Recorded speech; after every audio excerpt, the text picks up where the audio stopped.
शाहजहां का सबसे बड़ा बेटा था, उसका नाम था दारा। क्या नाम था? शाहजहां का सबसे प्रिय बेटा दारा है, सबसे बड़ा बेटा दारा है। शाहजहां अगला राजा भी किसको बनाना चाहता था? दारा। शाहजहां की राजधानी है आगरा। कहां पर है? आगरा और दिल्ली उनके बड़े सेंटर है, और दारा को एकदम पास में रखता है। और दारा ने कहा, पिताजी ये क्या सुन रहे हैं हम, वो चित्तौड़ वाले पुनर्निर्माण करवा रहे हैं। शाहजहां ने फिर भी ठंडी खींची। शाहजहां ने कहा, अरे ऐसे ही है, राज सिंह तो मेरा भतीजा टाइप का ही लगता है, मैं तो मेवाड़ में खुद ही रहा हुआ हूं। तो क्यों शाहजहां ऐसा न मानता था कि वो उदयपुर रुक के गया था।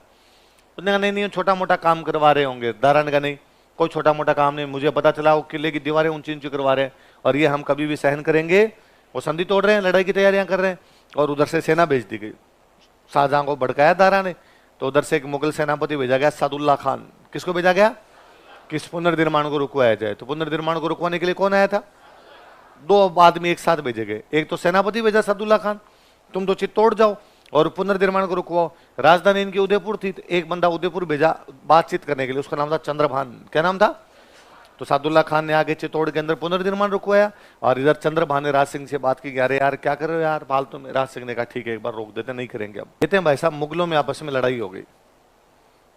समाचार मिला कि शाहजहां बीमार हो गया। कौन बीमार हो गया? तो शाहजहां बीमार हुआ तो सारे राजा उससे मिलने के लिए पहुंचे, मंत्री संतरी सारे बातचीत करने के लिए पहुंचे कि भाई बादशाह तुम तो बीमार हो, और कल को खुदा ना खास्ता तुम मर जाओ, तुम्हारे बाद में बादशाह किसको बनाना है? तुम्हारे तो 4 बेटे हैं, और शाहजहां का प्रिय बेटा कौन? तो उसने कहा, भाई राजा किसको बनाना है? दारा। तो शाहजहां के साथ में राजाओं की संधियां हैं, तो सब राजाओं ने कहा ठीक है भाई, अगला राजा किसको मान लेते हैं? दारा। ये शाहजहां के एक और बेटे को पसंद नहीं है। उसका एक और बेटा, उसका नाम क्या है? औरंगजेब। क्या नाम है? साउथ इंडिया में पोस्टिंग। उसने कहा, क्यों दारा किस बात का, मैं भी तो राजा बन सकता हूं। और उसने दारा पर आक्रमण कर दिया। राजस्थान के राजा सारे किसकी तरफ से लड़ेंगे? दारा, क्योंकि सबकी संधियां किसके साथ में? शाहजहां। मेवाड़ वालों को भी किसकी तरफ से लड़ना चाहिए? दारा, क्योंकि मेवाड़ वालों की शाहजहां के साथ क्या है? संधि। और मेवाड़ का राजा कौन है? राज। उसके मन में है कि मेरा पुनर्निर्माण रुकवाया था, और पुनर्निर्माण रुकवाने वाला कौन था? दारा। और राज सिंह ने औरंगजेब को कहा कि औरंगजेब तुम संघर्ष करो, हम तुम्हारे। तो राजस्थान के सारे राजा किसकी तरफ, और मेवाड़ का राणा राज सिंह किसकी तरफ। अब हुआ क्या कि उधर वो दोनों लड़ रहे हैं, दारा और औरंगजेब। दारा अपनी सेना किसके खिलाफ भेजेगा? औरंगजेब। दारा की सहायता करने के लिए कौन जाएंगे? राजस्थान के राजा महाराजा, बाकी जो भी राजा उनकी संधियां थी, जिनकी शाहजहां के साथ संधि हो, किसको सपोर्ट करेंगे? दारा। बस इस आदमी को छोड़ के एक को, तो सारे दारा की तरफ से लड़ रहे हैं। राज सिंह ने दिमाग लगाया, इसने औरंगजेब के लिए कोई सेना भी नहीं भेजी। ये भी नहीं कि अपनी सेना औरंगजेब के लिए भेज दे, इसने और दिमाग लगाया। जब सादुल्ला खान पुनर्निर्माण रुकवाने के लिए आया था, तो मुगलों को यह था भाई ये संधि तोड़ रहे हैं, तो मुगलों का मेवाड़ वालों को दंड मिलना चाहिए। तो पुनर्निर्माण तो रुकवाया था, मेवाड़ के कई इलाकों पर कब्जे कर लिए थे, और ये मुगलों की धमकी थी कि यदि तुम पुनर्निर्माण करवाओगे तो हम मेवाड़ पर क्या कर लेंगे? कब्जा। राज सिंह तब चुप हो गया, कुछ ही नहीं बोला। अब जैसे ही ये शुरू हुआ, इनके बीच की लड़ाई शुरू हुई, अब राज सिंह ने कहा वो जो कब्जे में लिए हुए इलाके हैं, जो मेवाड़ के कब्जे में किसने ले लिए? मुगलों ने। वो तो छुड़वाने ही है, मुगलों वालों पे कब्जे करने हैं, अब इनके कब्जे कर लेते हैं। तो राजा महाराजाओं का एक होता ही था, साल में एक बार अपनी सेना लेके हमेशा निकलते और आसपास के इलाकों पर हमले करते। छोटा मोटा हमेशा ही किया करते थे, दशहरे पे किया करते, राजा की एनिवर्सरी की जब वो आती, 1 साल पूरा होता तब किया करते। ऐसी जो लड़ाइयां जिनमें यूं बाहर निकलते लड़ने के लिए, उनको बोलते टीका दौड़। बेसिकली दशहरे पे हथियारों की पूजा करने के बाद में निकलते कि आसपास में कहीं पर हमला करके आते हैं। मैंने बताया दिवेर की लड़ाई इसी चक्कर में हुई। राजा की एनिवर्सरी आती है, 1 साल होता राजा बनने का, तब भी आसपास में सेना लेके जाते। भाई बताता राजा कि मैं राजा हूं, तो उसको उन लड़ाइयों को क्या बोला करते? क्या बोलते? टीका। तो राज सिंह ने कहा टीका दौड़ आ गई अपने, और टीका दौड़ में अपने जो इलाके मुगलों ने ले लिए वो तो वापस लेने हैं, मुगलों वाले भी क्या करने हैं? लूटने अपने। अच्छा, खुद वाले इलाके ले लिए। इधर दरीबा की तरफ से लगे थे, दरीबार, मांडलर, फूलिया, जहाजपुर, सावरी, ये कुछ इलाकों पे मुगल कब्जा कर गए थे, इन सब पे इसने वापस कब्जा किया। फिर जो मुगलों के इलाके थे उनमें कईयों से तो कब्जा कर लिया, कई जगह से रुपए लेके आया, कुछ ही नहीं किया। भाई ये जगह मुगलों की है, वहां पर गया, वहां मुगलों का एक बंदा रहेगा जो टैक्स लेगा, उसका टैक्स मेरे को दे। तो उसने कहा नहीं ये तो मुगल बादशाह का टैक्स, थप्पड़ मारूंगा, है मुगल बादशाह, मुझे दे टैक्स। तो खूब सारी जगह का टैक्स लेके आया। तो इसकी एक बड़ी फेमस कहानी है, इसने टैक्स लिया किशनगढ़ का। कहां का टैक्स लिया? किशनगढ़ का टैक्स तब मुगल लिया करते थे, पर इसने लिया जाके। अगले दिन टैक्स लेने के लिए आया मालपुरा। कहां पे आया? मालपुरा आमेर वालों का था। किसी टाइम में महाराणा प्रताप ने हमला कर लिया था, फिर बाद में बीच में चला गया मुगलों के पास, मुगल यहां से टैक्स लेने लग गए। तो मालपुरा आया, और मालपुरा उसने आका, मालपुरा में जो मुगलों का बंदा था, एक सेठ था, वो टैक्स लिया, तो उसको टैक्स दे। तो उसने कहा साहब मैंने तो मुगल बादशाह को भेज दिया। राज सिंह ने झूठ बोल रहा है, नहीं भेजा, मेरे पास पूरा इनपुट है कि तेरा टैक्स तेरे पास ही है। उसने घर चेक कर लो, और राज सिंह के सैनिकों ने घर चेक किया, सेठ के घर पे टैक्स नहीं। तो राज सिंह ने सेठ को बुला कहा कि सेठ तेरे 7 खून माफ है। क्या माफ है? मतलब 7 मर्डर भी किए होंगे तुमने तो भी तेरे कोई भी सजा मिलेगी। तू तो एक बात बता दे, तेरे को ये बताया किसने कि मैं आ रहा हूं? तूने पैसे छुपाए हैं, पैसे नहीं भेजे, तूने पैसे कहीं छुपा दिए। इसको मतलब तेरे को पता चला है कि मैं आ रहा हूं, इसलिए तूने पैसे छुपाए। इसका मतलब मेरे अंदर कोई ना कोई गद्दार है। भाई मैंने किसी को बताया नहीं, मैं सुबह किशनगढ़ से रवाना हुआ और मैंने किसी को नहीं कहा मालपुरा जा रहे हैं, मैंने कहा फॉलो मी। फिर भी कैसे पता कि मैं आ रहा हूं? तूने रुपए छुपा दिए। सेठ ने कहा साहब आप मार दोगे मेरे को। उसने कहा मैंने कहा ना 7 मर्डर भी करके आया तो भी माफ है, कोई सजा नहीं मिलेगी, तू तो बता। उसने कहा मेरी बेटी किशनगढ़ शादी की हुई है उसकी, उसका रात को समाचार आया था कि कल राज सिंह जी मालपुरा पर अटैक करेंगे, पैसे छुपा दो। तेरी बेटी को क्या पता चला? अब ये तो नहीं पता। बुला तेरी बेटी को। साहब आप बेटी को दंड दोगे? आ रहे कि कुछ ही नहीं कहूंगा। बेटी को बुलाया। राज सिंह ने कहा तुम मेरी धर्म की बहन हो, तुम मुझे ये बात बता दो केवल कि तुझे पता कैसे चला कि मैं मालपुरा जाऊंगा? मैंने जब किसी को बताया नहीं। उसने कहा साहब किशनगढ़ के किले के ठीक नीचे मेरा ससुराल है। हाँ। कल आपने किशनगढ़ लूटा था? हाँ। लूटने के बाद रात को रेस्ट वहीं किशनगढ़ के किले में किया? हाँ। तो खाना खाने के बाद आप किशनगढ़ के किले पे राउंड काट रहे थे, वॉक कर रहे थे, और तब आपने 2-3 बार मालपुरा की तरफ देखा, रुके और मूंछों के बंट लगाए। मैं तभी समझ गई थी कि कल ये कहां लूटेंगे। तो मैंने रात को मेरे पिताजी को समाचार भिजवाया कि भाई कल मालपुरा आएंगे तो अपना धन छुपा दिया जाए। और राज सिंह ने कहा कि यार महान महिला है, जो महिला किसी दूसरे व्यक्ति का चेहरा देख के पहचान ले कि अंदर चल क्या रहा है। मैं सोचा था एग्जैक्टली, मैं ये सोच रहा था कल मालपुरा लूटेंगे। तो तुम गुणवती महिला हो। बाद में जब राजसमंद झील, हमने पढ़ा राजसमंद झील, तो हम आगे पढ़ेंगे। राजसमंद झील राज सिंह की बनाई हुई है। जब राजसमंद झील बनाई गई थी तो कहा इसका नींव किसके द्वारा रखवाया जाए, इसका पहला पत्थर किसके द्वारा रखवाया जाए? राज सिंह कहता उस किशनगढ़ वाली सेठ की बेटी को बुला के लाओ। उस महिला में सच्चरित्र है। वो महिला किसी व्यक्ति के चेहरे को देख के उसके भाव पहचान लेती है। उससे अधिक गुणवती महिला कौन होगी? तो बाद में राजसमंद की नींव लगवाई गई थी उस महिला से।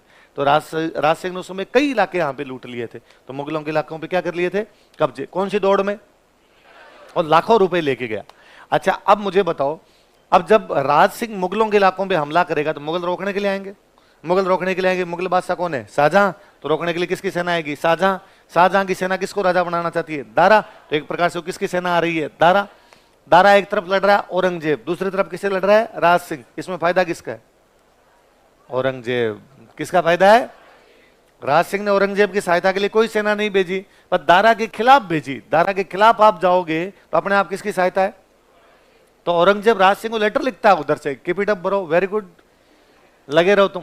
दारा लेटर लिखता है राज सिंह को कि प्लीज राज सिंह ऐसे मत कर, मैं औरंगजेब से लड़ रहा हूं और तू ये बीच में पंगे मत कर, तू मेरा सपोर्ट कर। राज सिंह ने कहा मेरे लिए सारे राजकुमार बराबर है, मेरे लिए तो ऐसा ही तू है, ऐसा ही कौन है? औरंगजेब। कोई जीतो तुम्हारे में, मेरे को ज्यादा कोई लेना देना नहीं है। पर दारा के यार लेना देना कैसे नहीं है? तू जब मेरे खिलाफ सेना भेजेगा तो ये फायदा किसको हो रहा है? और जैसे ही औरंगजेब राजा बना, उसने राजा बनते राज सिंह ने उसके पास बधाई भेजी। राजा बनते तब बधाइयां भेजते थे, गिफ्ट विफ्ट भी भेजते थे। औरंगजेब हाथों हाथ समाचार भेजता है कि तू डूंगरपुर बांसवाड़ा पे कब्जा कर ले। कहां कब्जा कर ले? ये डूंगरपुर, बांसवाड़ा, प्रतापगढ़, ये सब मेवाड़ वालों के हिस्से थे जो बाद में धीरे धीरे अलग हो गए थे। अब औरंगजेब ने कहा मैं तेरे को वापस देता हूं, तो इसने डूंगरपुर, बांसवाड़ा पे कब्जे कर लिया। जब औरंगजेब राजा बन गया उसके बाद औरंगजेब की राज सिंह की बनी नहीं। राजा बनने के बाद में औरंगजेब ने कहा कि मैं हिंदुओं से टैक्स लूंगा, जजिया। कौन सा टैक्स लूंगा? मुसलमान राजा नॉन मुस्लिम से जो टैक्स लिया करते उसको क्या बोलते थे?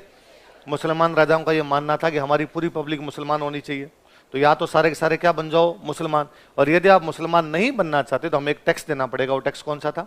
तो ये मुसलमानों पे नहीं लगता था, केवल उन पे लगता जो इस्लाम को फॉलो करते, नॉन मुस्लिम, गैर मुस्लिम जो होते उनसे जो टैक्स लिया जाता उस टैक्स का नाम क्या था?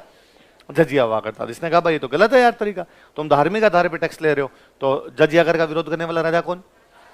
उस समय औरंगजेब हिंदू राजकुमारियों से शादी कर रहा था। राज सिंह समाचार करवाता है यदि किसी हिंदू राजकुमारी से जबरदस्ती औरंगजेब कहीं पर शादी हो रही है तो मेरे को बता दिया जाए, उससे मैं शादी कर लूंगा। मतलब वो कहेगी वहां करवा देंगे उसकी शादी। उस समय औरंगजेब जो है हिंदू देवी देवताओं की मूर्तियां तोड़ रहा था और राज सिंह ऐलान करवाता है कि यदि कहीं पर हिंदू देवी देवताओं की मूर्तियां टूटती और वहां नहीं बचा पाते हो, मेरे पास लेके आ जाओ, मैं मंदिर बनवा दूंगा। उन दिनों औरंगजेब जोधपुर के एक राजा को राजा नहीं बनने दे रहा था, अजीत सिंह। किसको? ये अजीत सिंह को कहता है अजीत सिंह तुम संघर्ष करो, मैं तुम्हारे। तो मारवाड़ के कौन से राजा को सपोर्ट किया? किसके खिलाफ? किशनगढ़ में राजकुमारी का नाम क्या है? दिवाली के आसपास का टाइम था, राजकुमारी चारुमती अपने महल में बैठी थी, बाहर एक बूढ़ी महिला आवाज लगा रही थी, पेंटिंग खरीद लो, पेंटिंग खरीद लो। राजकुमारी ने अपनी नौकरानी को भेजा कि बाहर जाके देख कौन है। बाहर जाके देखा तो एक बूढ़ी सी महिला पेंटिंग बेच रही है। अंदर राजकुमारी बुला रही है आपको, और राजकुमार ने उस बूढ़ी महिला से बहुत सुंदर सुंदर पेंटिंग खरीदी, भगवान राम की, भगवान कृष्ण, शिव, गणेश, विष्णु, ब्रह्मा, महेश, सबकी फोटो ली। कुछ हिंदू राजाओं की फोटो ली, पृथ्वीराज चौहान, हमीरदेव चौहान, महाराणा सांगा, महाराणा कुंभा, महाराणा प्रताप। तो उस बूढ़ी महिला की खूब बिक्री हो गई। तो उसने कहा राजकुमारी थैंक यू, सुबह सुबह ही मेरे तो सारी बिक्री करवा दी, सारी पेंटिंग खरीद ली, बस एक पेंटिंग मेरे पास बड़ी और है, ये खरीद लो तो मेरे तो पूरा माल ही बिक जाए। दिखा किसकी पेंटिंग है? तो उसने एक बड़ी सी पेंटिंग दिखाई, ये कौन है, इसको तो मैंने बचाना ही नहीं। और उसने कहा अरे तुम इनको नहीं जानती, शहंशाह हिंदुस्तान मुगलिया सल्तनत के बादशाह आलमगीर जहांपना औरंगजेब खुद है। उसने कहा अच्छा ये औरंगजेब की पेंटिंग है क्या? उसने कहा मैं दिल्ली से आई हूं तो औरंगजेब की पेंटिंग तो लेके आऊंगी। चारुमती ने कहा ये भी दे दो। सारी पेंटिंग्स के रुपए दिए, फिर कहा 5 मिनट बैठ चाय पी माई तू, फिर अपनी सहेलियों का सब अपने जूते उतारो, इस औरंगजेब वाली पेंटिंग पे मारो। सहेलियों ने औरंगजेब वाली पेंटिंग पे जूते मारे तो पेंटिंग के बेचारे के टोटे टोटे हो गए। उसको दिए बूढ़ी महिला को उस औरंगजेब वाली पेंटिंग के टुकड़े, और कहा ले जाके औरंगजेब को दे देना, कह देना चारुमती ने फाड़ा है। बूढ़ी महिला दिल्ली गई, उसने जाके औरंगजेब को कहा कि ये दिला तेरी पेंटिंग की चिंदी चिंदी कर दी। किसने? कि किशनगढ़ की राजकुमारी। औरंगजेब ने कहा इतनी औकात, अभी कभी फोन मिलाया जाए, किशनगढ़ लैंडलाइन पे फोन मिलाओ। तो उसने किशनगढ़ फोन करके कहा कि मैं राजकुमारी चारुमती से शादी करना चाहता हूं। किशनगढ़ वालों की क्या औकात कि औरंगजेब को मना करे। उन्होंने कहा साहब बारात लेके उसे 2 दिन पहले मिस कॉल करना, हम टेंट लगा के तैयार रखेंगे। चारुमती को जब इस बात का पता चला, चारुमती ने कहा मेरी शादी किससे करने जा रहे हैं? औरंगजेब से। उसने मना किया। उसने कहा ये क्या तरीका, आप मेरी शादी औरंगजेब से कैसे कर सकते हो? उसके भाई ने समझाया कि देख यदि तेरी शादी औरंगजेब से नहीं करेंगे तो औरंगजेब आक्रमण करेगा। तो उसने कहा लड़ लो, तुम्हें लड़ने से डर लगता है क्या? भाई ने कहा नहीं, लड़ने से मरने से दोनों चीजों से एकदम ही डर नहीं लगता, पर यदि औरंगजेब ने अटैक किया तो हम लड़ लेंगे, उसमें तो कोई बड़ी बात नहीं है, पर औरंगजेब की सेना सामान्य जनता की लड़कियों को उठा के लेके जाएगी। राजा का पहला कर्तव्य जनता को बचाना होता है। इन जनता की लड़कियों को बचाने के लिए, राज्य की बाकी बहन बेटियों को बचाने के लिए यदि तेरी शादी करनी पड़ेगी तो हम करेंगे। तो चारुमती ने कहा कि यदि आप रक्षा नहीं कर सकते तो मैं मेरी खुद ही रक्षा कर लूंगी। तो भाई ने कहा ठीक है तो कर ले।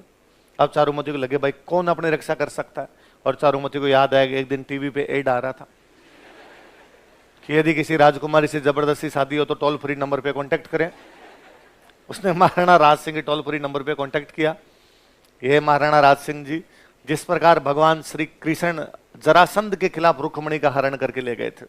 रुक्मणी थे भगवान कृष्ण की पटरानी, जरासंध विवाह करना चाहता था, भगवान कृष्ण उठा के ले गए थे। उसी प्रकार आप औरंगजेब के खिलाफ मेरा हरण कर लीजिए और मेरे से विवाह कर लीजिए। राज सिंह जी के पास ऐसे मैसेज आते ही रहते थे, टोल फ्री नंबर पे तो कोई मैसेज कर दे भाई साहब। राज सिंह जी ने पहले डीपी चेक की, उनका ठीक है, उनका डन। फिर औरंगजेब को मैसेज किया कि औरंगजेब वो तुम किशनगढ़ शादी करने के लिए जा रहा था? उसने कहा कि मत जाना, मैं जाऊंगा। औरंगजेब ने कहा ये क्या तरीका यार। अब हुआ क्या था, थोड़े दिन पहले इस घटना से अपने एक जगह पड़े झीलवाड़ा, झीलवाड़ा के पास में एक जगह रूपनगर, कौन सी जगह है, वहां की एक राजकुमारी थी चंचल कुमारी, क्या नाम था, और उससे औरंगजेब शादी करना चाहता था, पर राज सिंह पहले ही जाके शादी करके आ गया था। तो औरंगजेब नाराज था कि यार चंचल कुमारी से पहले ही तूने शादी कर ली और अब किससे करना चाहता है? कदे एस फूलते कदे ओस फूलते ना, ये तरीका गलत है, यहां तो मैं करूंगा। राज सिंह ने कहा देख अब मैंने डीपी चेक कर ली, अब तो मैं करने जाऊंगा तो मैं ही करने जाऊंगा। तो औरंगजेब ने कहा फिर लड़ाई होगी, कर लेंगे, कोई बात नहीं, लड़ाई में तो डर ही नहीं लगता हमें। अब भाई शादी का दिन नजदीक आ गया, औरंगजेब उधर दिल्ली से अपनी सेना रवाना कर चुका है। राज सिंह ने अपने मंत्रियों को बुलाया और मंत्रियों को बुला कहा भाई मैं चारुमती से शादी करने के लिए जा रहा हूं, एक नारी की रक्षा की बात है और औरंगजेब की सेना आ रही है, क्या करना चाहिए? तो मंत्रियों ने कहा साहब चिंता ही मत करो, आप तो शादी करने जाओ, आराम से पधारो। तो सेना हम रोकेंगे, मेवाड़ की सेना जाएगी और औरंगजेब की सेना को अजमेर में रोक लेगी, किशनगढ़ तक आने ही नहीं देगी, आप तो आराम से ब्याह करो। तो राज सिंह ने कहा बस ठीक है, मेरे फेरे हो जाए तब तक उसको रोक के रखो, फेरे होने के बाद मैं खुद आ जाऊंगा। अरे कि साहब आप तो आना ही मत, आप तो बारात लेके वापस मेवाड़ पधारना, औरंगजेब को अजमेर से इंच आगे नहीं बढ़ने देंगे हम। तय हुआ कि मेवाड़ की सेना लड़ने के लिए कहां जाएगी? अजमेर। और राज सिंह जी शादी करने के लिए कहां जाएंगे? किशनगढ़। मेवाड़ की सेना जाएगी तो सेनापति को जाना पड़ेगा। उस समय जो मेवाड़ का सेनापति होगा वो सलूम्बर का सामंत होगा, और उस समय जो सलूम्बर का सामंत है वो था रतन सिंह चुंडावत। क्या नाम था? कहां का सामंत है? रतन सिंह चुंडावत के पास मैसेज किया गया कि भाई साहब आपको कल अपनी सेना लेके कहां पर जाना है? अजमेर। और किसकी सेना से लड़ाई करनी है? औरंगजेब, क्योंकि राज सिंह जी शादी करने के लिए कहां जा रहे हैं? जिस दिन रतन सिंह चुंडावत के पास ये मैसेज गया उस दिन उसकी खुद की शादी हुई थी। उसकी रानी थी, उसकी रानी का नाम था सलह कंवर। क्या नाम था? उसके पास मैसेज गया तो उसने कहा यार ठीक है राज सिंह जी अपनी शादी करने के लिए जा रहे हैं, पर मेरा भी तो आज ही ब्याह हुआ है, तो राज सिंह जी को इतना ध्यान रखना चाहिए, हमारे घर में शुभ काम है, मैं कैसे जाऊं शादी बीच में छोड़ के। और उसने कहा मैं नहीं जा रहा। ये बात उसकी रानी को पता चली। इसकी रानी बूंदी की थी। कहां की थी? बूंदी के थे संग्राम सिंह, उनकी राजकुमारी थी। बूंदी में हाड़ा चौहानों का राज था। किसका राज था? तो हाड़ों की जो बेटियां होती वो थी हाड़ी रानियां। तो संग्राम सिंह जी की बेटी थी वो बूंदी के हाड़ी रानी। क्या नाम था उसका? सलह कंवर। उसको इस बात का पता चला तो उसने रतन सिंह को समझाया कि नहीं आपको जाना चाहिए, ये आपका कर्तव्य है, आप मेवाड़ की सेना के सेनापति हो, आप नहीं जाओगे कब कौन जाएगा? रतन सिंह चुंडावत ने कहा मैंने अब मेरे कर्तव्य सारे निभाए हैं, आज दिन तक मेवाड़ की तमाम लड़ाइयों में मैंने बढ़ चढ़कर भाग लिया, इस बार चूंकि मेरे घर में शादी है, मेरी आज ही शादी हुई, तो मैंने आज के लिए तो मना किया है। उसने कहा नहीं, कर्तव्य से बढ़कर कुछ ही नहीं होता, देश से बढ़कर कुछ ही नहीं होता। शादी ब्याह सब चलते रहते हैं पर देश के लिए मरने मिटने के मौके हर बार नहीं आते हैं।